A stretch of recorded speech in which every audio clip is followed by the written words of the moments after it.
Assalamualaikum viewers, my name is Khola Ismail. By profession, I'm a clinical psychologist, hypnotherapist और master trainer. Viewers, आज के topic में हम आपके साथ ये डिस्कस करेंगे कि जब हमारे प्यारे, हमारे दिल के करीब लोग हमसे बिछड़ते हैं तो हम एक बहुत ही तकलीफ की कैफियत से गुजर रहे होते हैं। सबसे पहले तो आपको मैं ये बता दूं कि बिछड़ने के दो अक़साम होते हैं। एक वो किस्म है जब इंसान अपने खालिक की हकीकत से जा मिलता है और अपने प्यारों से बिछड़ जाता है। दूसरी बिछड़ने का किस्म ये है कि वो हमसे इसी जिंदगी में बिछड़ जाते हैं जिसमें हम जी रहे हैं, जिसमें हम जिंदा हैं। व्यूअर्स, इन दोनों बिछड़ने के अक़साम में एक चीज जो कॉमन है वो ये है कि तकलीफ, मायूसी का आलम चा जाना, डिप्रेशन के आलम में चले जाना, एक अफसुर्दगी होती है, एक मायूसी होती है, इंसान का होपलेस हो जाना, खुद अपने लिए जो है तो मनफी कलमात बोलना कि मैं बदकिस्मत था या मैं डिज़र्व नहीं करता था या वो मुझे डिज़र्व नहीं करती थी, या जो भी आपके जहन में नेगेटिव बातें आती हैं। क्या मैं इस काबिल नहीं था कि मैं उसको रख सकता या रख सकती या उसके साथ मैं रह सकती, या उस अल्लाह ने मुझे मौका नहीं दिया कि उसके साथ मैं ज़िंदगी गुजारूं, वक्त गुजारूं, अपने ज़िंदगी के अच्छे लम्हात गुजारूं। व्यूअर्स, ये सारी बातें एक अलग साइड पे हैं, लेकिन जो एक्चुअल चीज़ है जो अल्लाह की तरफ से होती है वो ये होती है कि उनका बिछड़ना ही हमारे हक में बेहतर होता है।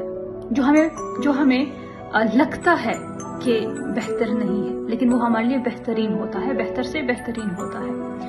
हमें लगता है कि किसी भी इंसान की मौजूदगी हमारी ज़िंदगी में क्या मुस्बत असरात हो सकते हैं, लेकिन हम ये नहीं सोच सकते और ना ये समझ सकते हैं कि किसी भी इंसान की हमारी ज़िंदगी में मौजूदगी हमारे लिए कितनी नुकसानदेह हो सकती है। इस इल्म के मालूमात और इस इल्म का इल्म सिर्फ अल्लाह ताला की ज़ात को होता है, और इसलिए वो अपनी हिकमत के तौर पर उस इंसान को हमसे जुदा कर देता है। जुदा होने की और बिछड़ने की 100,000 वजूहात हो सकती हैं। वो मौत का वजह भी हो सकता है या वो और कोई वजूहात भी हो सकती हैं।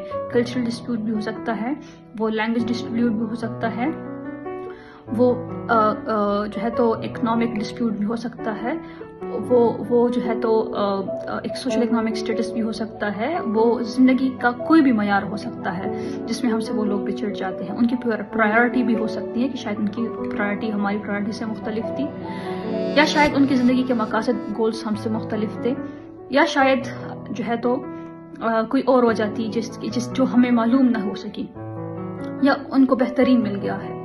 ठीक है, ये इन सब वजूहात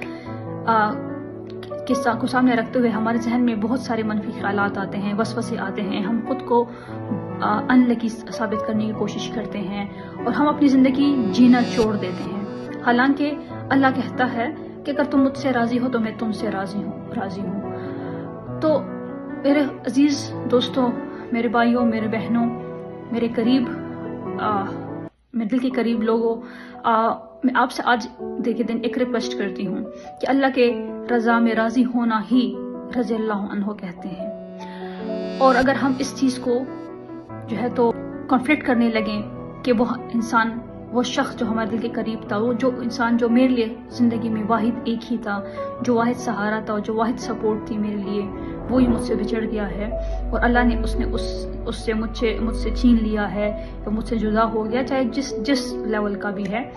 तो हम समझते हैं कि हम बहुत ही अनलकी हैं। तो खुदारा ये इस तरह की कलमात न बोलें, ये कुफर की कलमात हैं और ये हमारे सिर्फ फिजिकल हेल्थ को नहीं, ये हमारे जहनी सेहत को भी बहुत ख़राब करते हैं, जिससे हमारा अपना पर्सनल लाइफ बहुत इफेक्ट हो जाता है। हमारे साथ जो इर्द गिर्द लोग रहते हैं उनकी लाइफ डिस्टर्ब हो जाती है।